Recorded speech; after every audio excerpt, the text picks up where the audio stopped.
হ্যাঁ বন্ধু, কোথায় আছিস তুই? আরে তোর জন্য আমি 1 ঘন্টা ধরে দাঁড়ায় রয়েছি। তুই বললি তোর জিয়াবের সাথে আমায় দেখা করাবি, আর তোর কোনো খবর নাই। আচ্ছা আচ্ছা, ঠিক আছে, তাড়াতাড়ি আয়। আচ্ছা।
তুমি এখানে? হ্যাঁ, আমি এখানে। তার মানে ভেবো না যে আমি তোমাকে ফলো করছি। তোমার ব্যাপারে ভাবাটা তো আমি ওই দিনই ছেড়ে দিয়েছি, যেদিন তোমার আর আমার ব্রেকআপ হয়ে গেছিল। তোমার ব্যাপারে জানার বা ভাবার কোনো ইচ্ছে আমার নেই। বাহ, খুব ভালো কথা। কিন্তু তোমার সাথে আমার পার্থক্যটা কোথায় জানো? তুমি সেদিনই সব ভুলে গিয়েছিলে, আর আমি তোমাকে বোকার মতো খুব বিশ্বাস করেছিলাম। ভাবছি তুমি হয়তো একদিন হঠাৎ করে কল করে বলবে আমায়, আজিজুল, ভুলটা আমারই ছিল। জানো, তোমার সেই পুরনো স্মৃতিগুলো নিয়েই আমি বেঁচে থাকবো। আমি আগে চাইতাম, এখনো চাই তুমি খুব ভালো থেকো, শান্তিতে থেকো।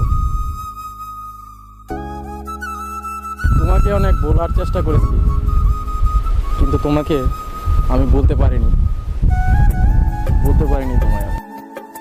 বাহ, আমি পরিচিত করিয়ে দেওয়ার আগে তোরাই পরিচিত হয়ে গেলি। না ভাই, মানে দোস্ত, তোকে আর কিছু বলতে হবে না।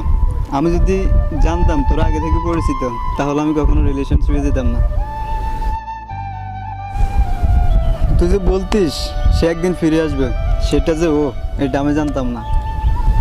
হৃদয়, আমার কথাটা একটু শোনো। বাস, তোমার কি কথা আমি শুনবো? তুমি আমার কথা শোনো।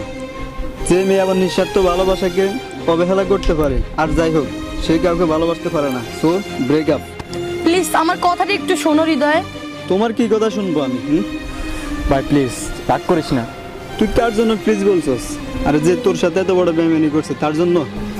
তাই বিশ্বাস কর, ও খুব ভালো মেয়ে।